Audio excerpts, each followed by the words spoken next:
दोस्तों, क्या पॉसिबल है अंतरिक्ष में फायरिंग करना, या संभव है भविष्य में समय यात्रा करना? कितना उपयोग कर पाते हैं हम अपने दिमाग का? किस कलर का होता है हमारे घरों में लगा हुआ आईना? हमारे सिस्टम से डिलीट होकर कहाँ जाती है हमारी डिलीट फाइल? दोस्तों, इस वीडियो में हम ऐसे ही कुछ रोचक तथ्यों भरे सवालों को उनके जवाब के साथ लेकर आए हैं। वीडियो में आखिर तक बने रहिएगा। तो चलिए दोस्तों, वीडियो को शुरू करते हैं बिना किसी देरी के।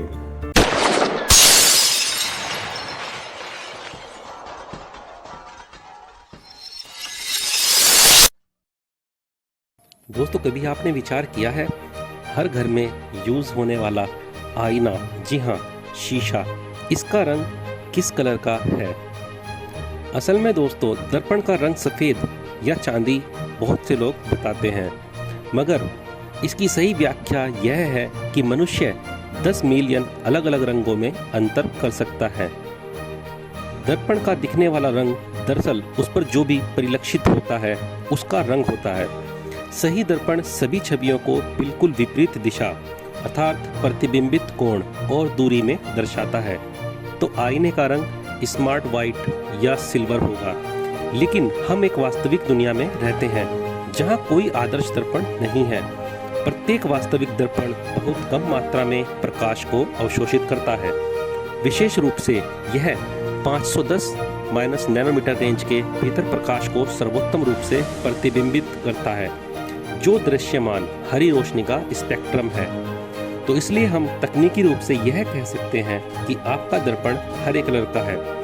दोस्तों, इसे आप इस तरह से भी महसूस कर सकते हैं कि आप पारदर्शी आईनों की कई परत को एक साथ रखकर देखें, तब आपको महसूस होगा उसके हरे रंग का। दोस्तों, कभी आपने विचार किया है कि हम अपने लैपटॉप या कंप्यूटर में अक्सर जब फाइल डिलीट करते हैं तो वो डिलीट की गई फाइल कहाँ जाती है?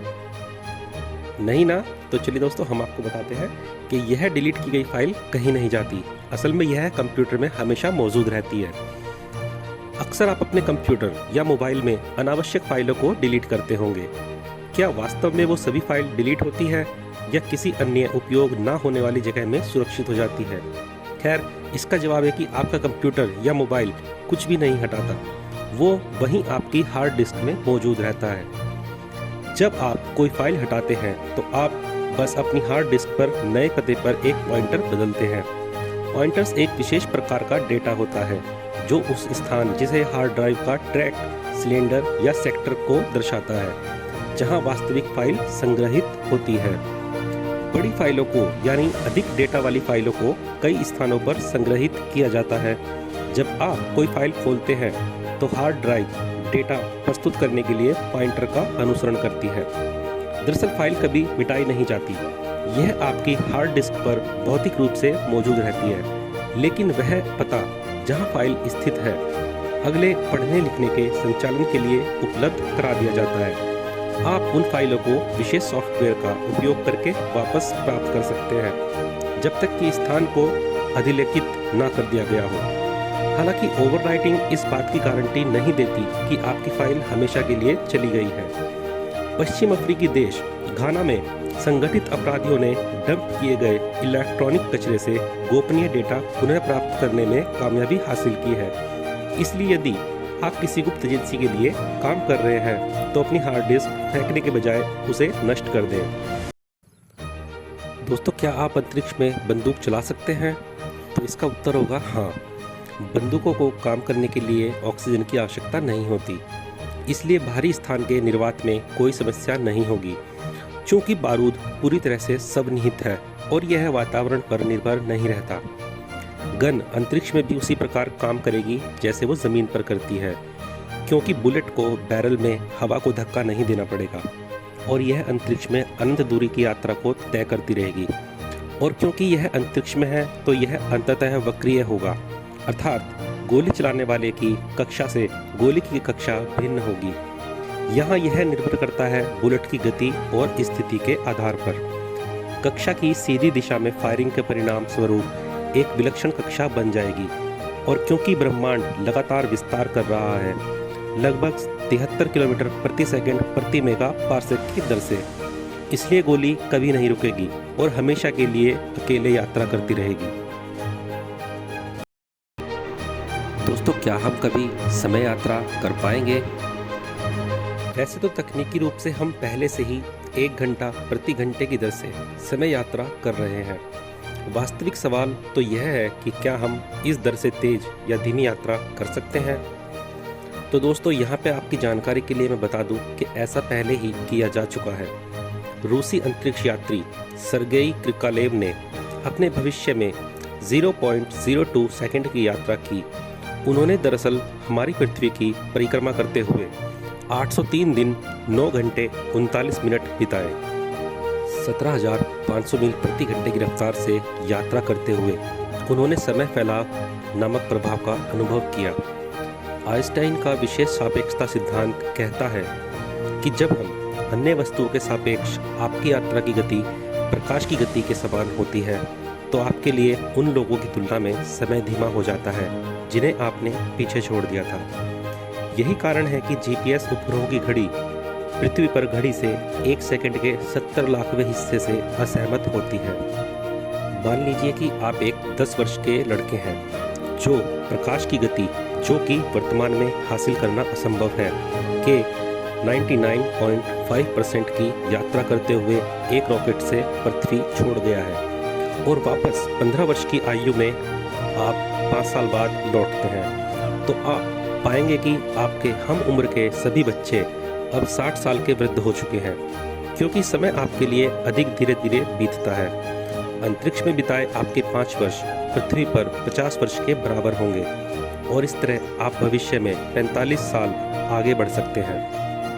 सामान्य सापेक्षता नामक आइंस्टाइन का एक अन्य सिद्धांत का यह कहना है कि ऐसे क्षेत्र से दूर की वस्तुओं की तुलना में भारी गुरुत्वाकर्षण क्षेत्र में वस्तुओं के लिए समय अधिक धीरे गुजरता है। ब्लैक होल के पास सभी प्रकार के समय स्थान विकृतियां हैं जहां गुरुत्वाकर्षण बहुत तीव्र है। पिछले कुछ वर्षों में कुछ वैज्ञानिकों ने भविष्य में यात्रा करने के संभावित तरीकों को खोजने के लिए इस विकृति का उपयोग किया है। कुछ को वर्म होल का विचार बहुत पसंद है, लेकिन फिर भी हम ये नहीं जानते कि वे वास्तविक वस्तुओं के लिए संभव है या नहीं। भविष्य में या प्रकाश की गति के निकट यात्रा करने में असाधारण मात्रा में ऊर्जा की खपत होगी, जबकि अतीत की समय यात्रा बिल्कुल असंभव है, क्योंकि हम शास्त्रीय और क्वांटम भौतिकी को आज तक भी पूरी तरह से नहीं समझ पाए और अभी भी इसे खोज रहे हैं और साथ साथ सीख रहे हैं। हम अपने दिमाग का कितना उपयोग करते हैं? तो इसका उत्तर है 100%। जी हाँ दोस्तों, कई लोगों को, जिसमें अल्बर्ट आइंस्टाइन भी शामिल है, को गलत समझा गया है कि हम अपने दिमाग को केवल 10% उपयोग करते हैं। इस मिथक की उत्पत्ति 1890 के दशक में अमेरिकी मनोविज्ञान के जनक विलियम जेम्स ने की थी।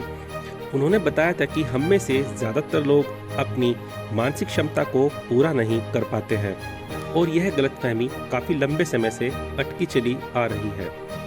सच तो यह है कि हम मस्तिष्क के लगभग हर हिस्से का उपयोग करते हैं और अधिकांश भाग हर समय सक्रिय रहता है। यहाँ तक कि नींद के दौरान भी हमारे दिमाग के सभी हिस्से सक्रिय रहते हैं।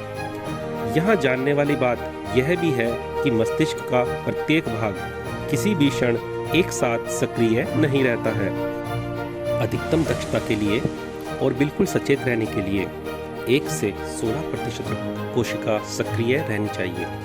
इसके अलावा अधिकांश कोशिकाओं का उपयोग अचेतन गतिविधियों जैसे हृदय गति या सपने देखना आदि को नियंत्रित करने के लिए किया जाता है। मानव मस्तिष्क को शरीर की ऊर्जा का 20%, जो कि किसी भी अन्य अंग से अधिक है, की आवश्यकता पड़ती है। बच्चों में जहां यह आंकड़ा 50% है, वहीं नवजात शिशुओं में यह आंकड़ा 60% तक का है। इसमें किसी अन्य प्रजाति की तुलना में अधिक न्यूरॉन्स, जो कि लगभग 86 बिलियन होते हैं, और यह सघन न्यूरॉन पैकिंग हमें ही इतना स्मार्ट बनाती है।